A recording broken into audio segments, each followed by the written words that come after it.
Olá, seja muito bem-vindo a mais este vídeo. Eu sou Adolfo Clary e hoje eu quero estar falando um pouquinho sobre a tradução técnica e seus problemas. Exatamente. Olha aqui, né? Estava, estava no sebo procurando alguma coisa, né? Eu estou trabalhando exatamente do lado de um sebo. Até fico brincando com os companheiros, né? Eu fico olhando pro sebo e tremendo, né? E aí eu entrei nesse sebo e já vi algumas coisas bem legais lá, alguns livros e tal. E falei, vou dar uma olhada na parte de literatura de linguística e tal. E eu trombei com esse livro aqui, cara. Trombei com esse livro aqui. E eu fiquei, assim, falei, cara, eu vou dar uma olhada aqui. Só dei uma olhada na introdução, né? E aí eu já vi alguns temas como problemas gerais da tradução. Tradução na área tecnológica. Tradução, é, é, tradu... aqui tá tardução, mano. Os caras erraram aqui, ó. A tradução de textos de psicologia, psicanálise e de filosofia. Problemas e princípios, processos e técnicas de tradução, a tradução de textos sociais, tradutores públicos e traduções juramentadas no Brasil, tradução para o cinema e a televisão, o uso de normas técnicas para tradutores, tradução e a lei, sugestões bibliográficas de interesse, tradutor técnico, Mário Galvão e índice analítico. Aí já começa essencialmente o livro. Aqui, ó. Tá, tardução. Olha aqui a tardução. A tardução. O que é tardução? Mas tudo bem. Os livros antigamente eles eram impressos por máquina de escrever praticamente, então acontecia algumas falhas. Por que um tipo, esse livro me interessa, me chama a atenção? Ele me chamou a atenção exatamente como esse livro aqui do Carlos Maximiliano. E eu nem sabia que esse aqui é um dos livros clássicos para quem estuda direito, para quem quer ser juiz tem que ler esse livro aqui. Eu encontrei na Feira do Rolo e, e fechei, né, com a pessoa. Um valor bem camarada. Esse aqui também estava num valorzinho camarada. Eu falei, pô, que da hora, cara. Eu vou pegar esse livro aqui.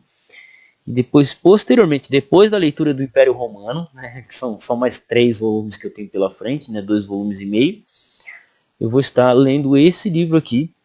Por quê? Porque não é só estudar grego. Tipo, eu gosto de estudar grego. Estudar grego é legal. Eu gosto de estudar hebraico. Estudar hebraico é legal. Mas isso não é tudo. É isso que eu acho muito louco, sabe? Porque o que acontece? Eu tenho visto não, isso está acontecendo. Você tem pessoas que não têm uma compreensão muito exata da língua portuguesa ou não têm uma compreensão muito exata do grego e elas cometem alguns erros simples, né? Ou isso pode de uma maneira pior levar a pessoa a uma interpretação errônea, né? No caso de Eva ter trepado com a serpente, no caso até de uma tradução do Novo Testamento, né?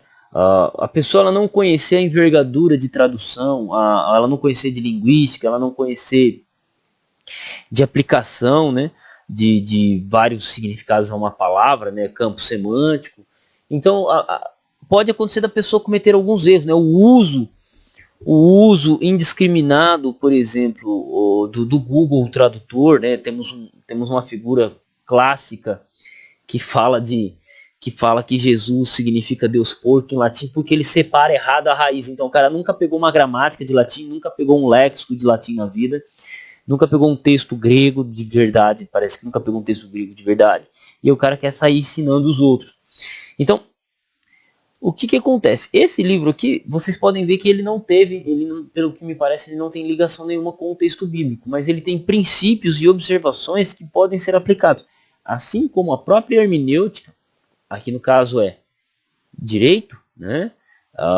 Ela é útil, para mim eu acredito que ela vai ser útil no sentido de tradução bíblica. Porque imagine, as leis, temos as leis, sei lá, a lei da mulher impura. Como é que a gente entende essa lei hoje? Né? A hermenêutica trabalha com isso, a lei da mulher impura, né? Do momento de impureza.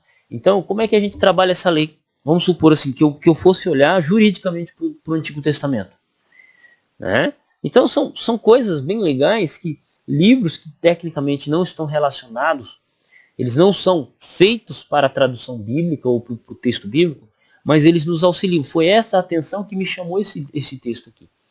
Né? Por quê? Nós vamos ter técnicas de tradução. Eu comecei a acompanhar alguns youtubers, né? O cara que faz a voz do Goku, o Wendel Bezerra, por exemplo, cara. E depois que eu comecei a observar ele, eu comecei a prestar atenção nas vozes dos tradutores. Vou assistir um filme, eu já começo a prestar atenção na voz do cara. Quem que tá traduzindo, quem que tá dublando, quem que não tá. E o que isso importa? Importa que na hora da gente entender um processo de tradução do texto bíblico, por exemplo, você conhecer alguns métodos, algumas sacadas, se ajuda bastante. Né? Já aconteceu, por exemplo, de eu ver uma tradução de um texto e não encontrar a definição no léxico. Mas por quê? Porque às vezes a palavra dada pelo tradutor ali, ela é um sinônimo de uma palavra que aparece no léxico. Então eu tenho que me perguntar, será que essa palavra que está aqui, ela é sinônima de alguma outra palavra, porque de alguma palavra que possa significar essa palavra, né, em grega?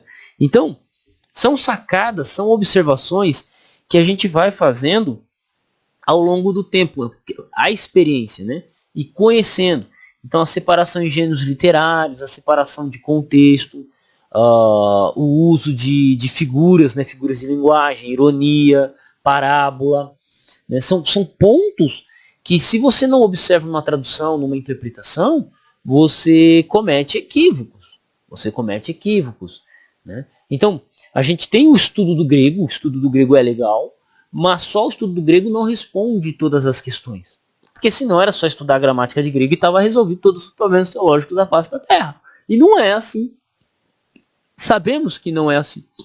Então, o que acontece agora? É sempre estar estudando, sempre estar avançando. Claro, no caso aqui, esse aqui já é um livro relacionado a mais a área da linguística, mas eu vou deixar ele junto com os livros de hermenêutica e de exegese, porque eu acredito que ele vai estar relacionado com essas questões. Né? Que hermenêutica e exegese se utiliza da linguística largamente. Né? E era isso que eu queria dizer para vocês hoje. Né?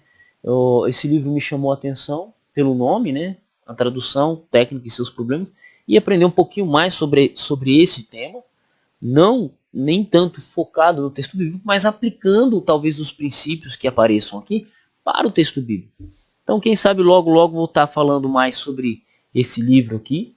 Pelo que eu já vi, ele é um ensaio de várias palestras.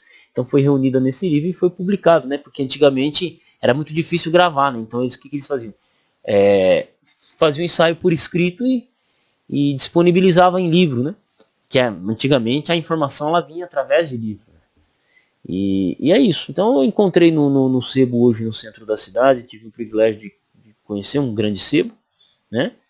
Muita coisa legal. E é isso aí, tá? Um abraço, Deus abençoe vocês, tá? Peço que se inscrevam no canal, assinem as notificações. Na descrição desse vídeo vocês encontram um curso de teologia. E é isso aí. Se tornem membros do canal, isso aí me ajuda bastante. E fiquem com Deus.